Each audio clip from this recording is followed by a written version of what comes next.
Good morning, students. Now this is the time to dissect the deeper muscle of the back of the forearm. There are 5 deeper muscle of the back of the forearm, and let me show you them. Okay, what I did here was that I just cut all the tendons of the superficial group and reflected them upwards and downwards like that. This muscle, which is here in the first muscle in the deep group, is deeply situated, is the supinator muscle. Then this muscle is the abductor pollicis longus. See this muscle? This is the abductor. Then this is the extensor pollicis brevis. Both they run together. And this third muscle, the fourth muscle in the deep group going to the thumb is the extensor pollicis longus, which goes just medial to that of the tubercle, Lister's tubercle or the dorsal tubercle, which is here.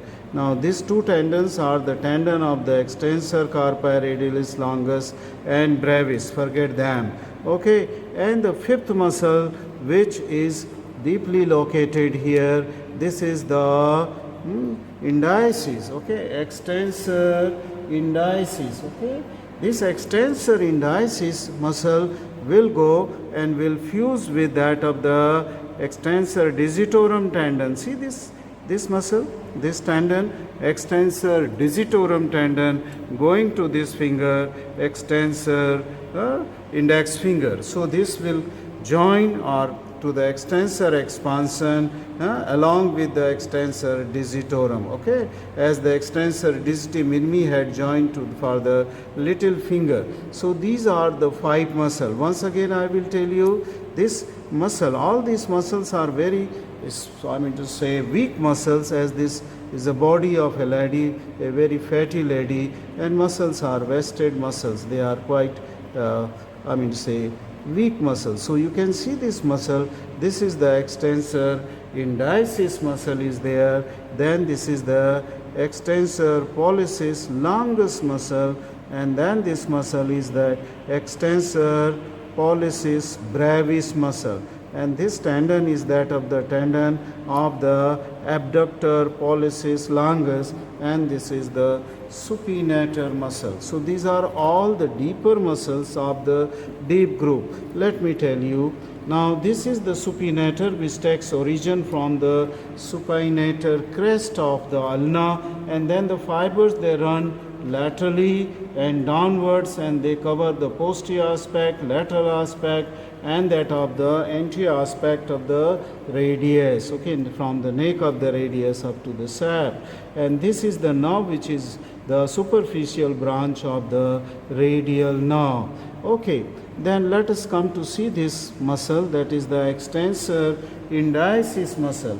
Now this extensor indicis muscle is the medial muscle, and it takes origin from the shaft of the lower ulna and then interosseous membrane. So this is that, and as I said, it will go to the index along with the extensor expansion. Okay, then there is a muscle which is called as this muscle, and this is extensor pollicis brevis. This muscle also takes origin from interosseous membrane and that of the ulna. Okay, this is the pollicis brevis. And this muscle, which is the extensor, this was the extensor pollicis longus. Okay, not brevis. Brevis is here.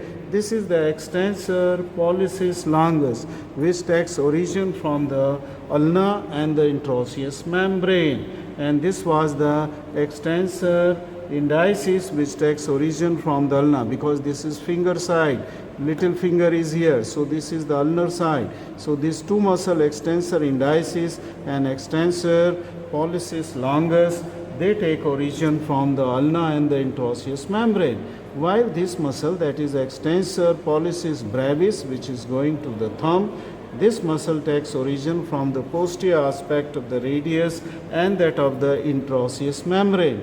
And this muscle, which is called as the abductor pollicis, this is quite having a big origin. See this muscle here, okay, this has a big origin, from the radius as well as from the posterior aspect of the ulna as well as from interosseous membrane. And these muscles, that is the abductor pollicis longus, it goes here. See this was tendon was cut in removal of the, I mean to say, radial artery.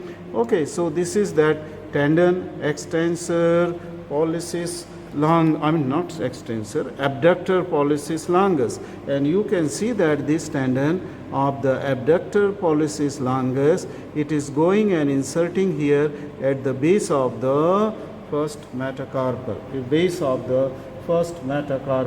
while this muscle, second muscle in the same compartment, this is the extensor pollicis brevis, which is going to gain attachment onto the base of the proximal phalanx, this muscle, while this is the muscle extensor pollicis longus, which comes after winding round medial to that of the dorsal tubercle of the ulna. Then this muscle, not ulna, radius, okay, this tendon will go and get attachment of the longest tendon to the terminal phalanx. It will go right up to the, I have not exposed, but you can see the tendon here.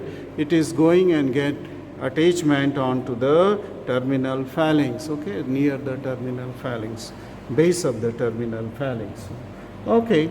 While this indicis I have already told you, supinator I have already told you, all these muscles, they are supplied the extensor compartment by the posterior interosseous nerve, which is a branch of the deep branch of the nerve, that is the radial nerve. So let us see where is the posterior interosseous nerve, which lies onto the interosseous membrane very deep, and then it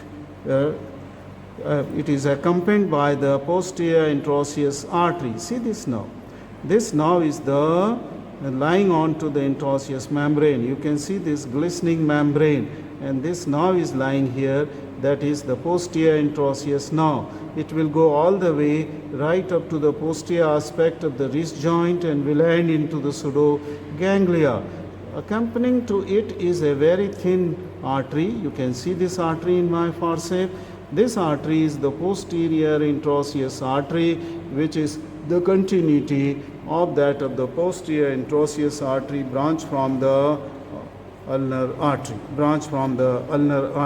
So there in the posterior compartment there is one nerve, posterior interosseous, one artery, the posterior interosseous artery, and in the deep group there are 5 muscles, while in superficial group there are several, means there are 7 muscles. And extensor digitorum goes and get attached on after forming the extensor expansion to that of the distal phalanx and to the middle phalanx.